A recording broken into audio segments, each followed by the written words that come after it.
आगामी 10 वर्षों में मेवात में सांस लेना भी हो जाएगा मुश्किल।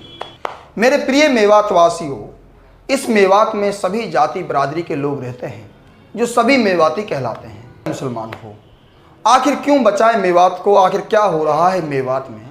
आज हमारे हालात ये हैं कि किसी लड़की का वीडियो देख लिया, किसी मेवनी का वीडियो देख लिया, रातों रात में भी वायरल कर दिया। मेवात को संरक्षित करने के, मेवात के हित के, मेवात के पक्ष के जो मुद्दे हैं उन्हें तुम लोग इग्नोर कर कर अपने नेताओं तक नहीं पहुंचाते हो। उनको विरोध करना चाहूंगा हाथ जोड़कर कि मेवात को विकास की आवश्यकता है। इस मेवात में आप यूनिवर्सिटी दीजिए, कॉलेज दीजिए, इसे शिक्षा से जोड़िए। बेरोजगारी है यहाँ पर चरम सीमा पर। इस मेवात के लिए उद्योग दीजिए, रोजगार के साधन दीजिए। मेवात के लोगों को चाहे वो किसी भी जाति से है आरक्षण भी दीजिए, क्योंकि एक बार जब ये समाज की मुख्य धारा से जुड़ गए तो ये बहुत आगे जा सकते हैं।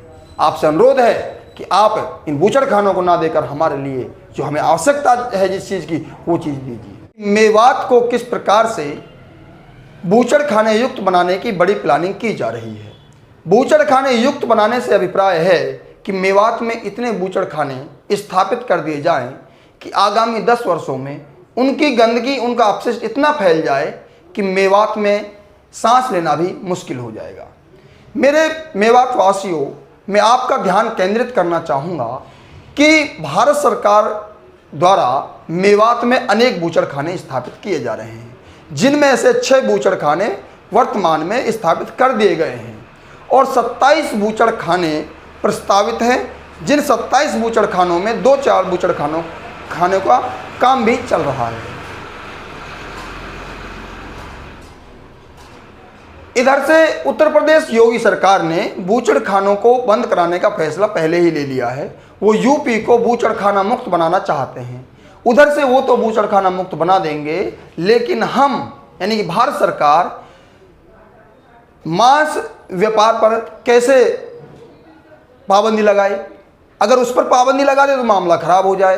तो भारत सरकार को तो विदेशों की मांस की पूर्ति करनी है, तो उस मांस की पूर्ति के लिए हमारे मेवात को टारगेट किया जा रहा है। यहाँ पर लगातार अनियमित रूप से बूचड़खाने स्थापित किए जा रहे हैं। इसमें कोई दो राय नहीं है कि मेवात क्षेत्र को उद्योगों की आवश्यकता है, लेकिन मेवात क्षेत्र को उन उद्योगों की आवश्यकता है जिनसे यहाँ के लोगों को रोजगार मिले, जिससे यहाँ के ज़मीन के रेट हैं जो महंगे हों, जिनसे यहाँ परिवहन सुविधा व्यवस्थित हो, अधिक विस्तारित हो, ऐसे उद्योग जिनसे यहाँ पर विकास हो। बूचड़खाने की आवश्यकता नहीं है मेवात को। बूचड़खानों से यहाँ पर विनाश होगा और आगामी 10 वर्षों में उन बूचड़खानों की गंदगी इतनी फैल जाएगी कि यहाँ पर सांस लेना भी मुश्किल हो जाएगा। NCERT का मानना है कि किसी भी उद्योग में से जब अपशिष्ट जल निकलता है तो 1 लीटर अपशिष्ट जल के साथ 8 लीटर शुद्ध जल खराब होता है। ये मैं नहीं कहता हूं, NCERT कहती है कि 1 लीटर उद्योग में से निकलने वाला 1 लीटर अपशिष्ट जल 8 लीटर शुद्ध जल को खराब करता है। 6 बूचड़खानों में प्रतिदिन 54 लाख लीटर जल खपत किया जाता है। प्रतिदिन 54 लाख। एक बूचड़खाने में 9 लाख लीटर जल खपत किया जा रहा है। यह भी मैं नहीं कहता हूं, यह भी RTI कहती है। सूचना का अधिकार है जो वो सूचना बताती है। फैक्ट आंकड़े हैं जो आपको देता हूं। इसके अलावा 54 लाख लीटर गुणा 8 कर लीजिए, आंकड़े अनियंत्रित हो जाएंगे। अनेक मेवात के गांवों में जहां पर बूचड़खाने स्थापित हुए वहां अभी से ज्यादा समय नहीं हुआ है, अभी से पानी है जो धरातल का पानी है उसमें बदबू आने लग गई है। वो पानी पीने योग्य नहीं रहा है। लोकल अखबारों ने इस बात को दिखाया है कई बार, लेकिन बड़े मीडिया चैनल हैं जो वो उस बात को छुपाने में लगे हुए हैं। क्यों? क्योंकि अगर वो दिखा दे, सच्चाई को दिखा दे तो मामला खराब हो जाएगा और यहाँ से बूचड़खाने हट जाएंगे। चलो ठीक है, हम जल को एक तरफ रख लेते हैं। अगला प्रदूषण देखते हैं क्या है। एक तो हमारा जल खराब हो गया, यानी कि एक भैंस के मांस को शुद्ध करने के लिए RTI की रिपोर्ट के अनुसार जल की जो आवश्यकता है वो लगभग 400 लीटर जल की आवश्यकता होती है एक भैंस के मांस को शुद्ध करने के लिए। और एक भेड़ या बकरी के मांस को शुद्ध करने के लिए जो जल की आवश्यकता होती है वो लगभग 200 लीटर जल की आवश्यकता होती है। इन बूचड़खानों में प्रतिदिन हजारों भैंस, भेड़, बकरियां, अन्य जानवर आते हैं, काटे जाते हैं और उसका जो जल से उनका मांस को शुद्ध किया जाता है और उस जल को यहीं पर फैला दिया जाता है मेवात की धरती पर ही। 54 लाख लीटर जल है। 54 लाख लीटर जल अपने साथ 8 गुना जल को शुद्ध जल को अशुद्ध करता है। एक तो ये प्रदूषण हो गया। इसके अलावा आपको बताता हूं मैं, पशुओं की खोपड़ियां कहां गई? क्या उनको विदेश भेज रहे हैं ये लोग? पशुओं की खोपड़ियों को जो अपशिष्ट है, पशुओं का की जो आंत ओझड़ी जो होती है, चारा और गोबर जिसको हम बोल सकते हैं, प्रत्येक पशु के होता है, उसे कहां फैलाया जा रहा है? मेवात की धरती पर फैलाया जा रहा है। उसे कहां फेंक रहे हैं लोग?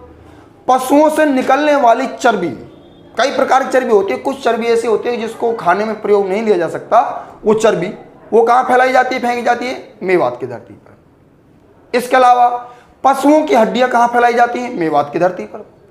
इसके अलावा बूचड़खानों में रासायनिक केमिकल का जो यूज किया जाता है, वो रासायनिक केमिकल कहां फैलाया जाता है? वो भी मेवात की धरती पर फैलाया जाता है। इतना सारा प्रदूषण, प्रतिदिन लाखों टन प्रदूषण, प्रतिदिन लाखों टन अपशिष्ट, जिसमें जल भी है, बूचड़खाने में प्रयुक्त होने वाला रासायनिक केमिकल भी है, जिसमें पशुओं की आंत ओझड़ियां भी हैं, गोबर भी है, चारा भी है, वो सारा कहां फैलाया जा रहा है? मेवात की धरती पर। तो मेरे प्रिय मेवातवासियों, आप मुझे ये बताओ, मैं आपसे पूछना चाहूंगा कि ये लाखों टन प्रतिदिन जब मेवात की धरती पर फैलाया जा रहा है, उसमें दफनाया जा रहा है, तो आगामी 10 वर्षों में इसका आंकड़ा कहां होगा? क्या होगा? यहां लिख लो, आज मेरी बात को नोट कर लो। आगामी 10 सालों में यहां इतना पर्यावरण प्रदूषण फैल जाएगा कि यहां सैकड़ों किलोमीटर दूर यहां सांस भी नहीं लिया जाएगा।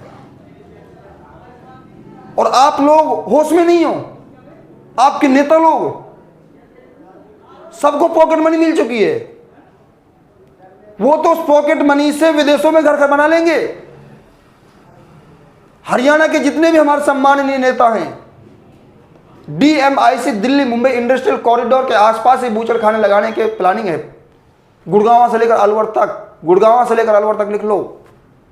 DMIC को पूरे को बूचड़खानों से भरने की प्लानिंग है। हरियाणा के जितने भी नेता हैं, चुनाव भी हुए, क्या किसी ने मुद्दा उठाया कि बूचड़खाने हमारा विनाश करेंगे? क्योंकि सबकी पॉकेट मनी है, उनकी मकान, उनके निवास तो विदेशों में हो जाएंगे। यहाँ जो जमीनों के रेट सस्ते होंगे वो हमारे ही होंगे, चाहे हिंदू है चाहे मुसलमान है। यहाँ बीमारियाँ फैलेंगी, बीमारियों से मरेंगे तो हमारे आने वाली पीढ़ियाँ मरेंगी, हम मरेंगे, उनको क्या हो रहा है? इसलिए प्रत्येक व्यक्ति को जागरूक होना है। भारत सरकार से भी मैं अनुरोध करना चाहूँगा हाथ जोड़कर कि मेवात को विकास की आवश्यकता है।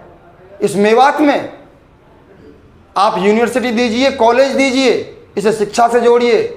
बेरोजगारी है यहाँ पर चरम सीमा पर। इस मेवात के लिए उद्योग दीजिए, रोजगार के साधन दीजिए। मेवात के लोगों को चाहे वो किसी भी जाति से है, आरक्षण भी दीजिए, क्योंकि एक बार जब ये समाज की मुख्य धारा से जुड़ गए तो ये बहुत आगे जा सकते हैं।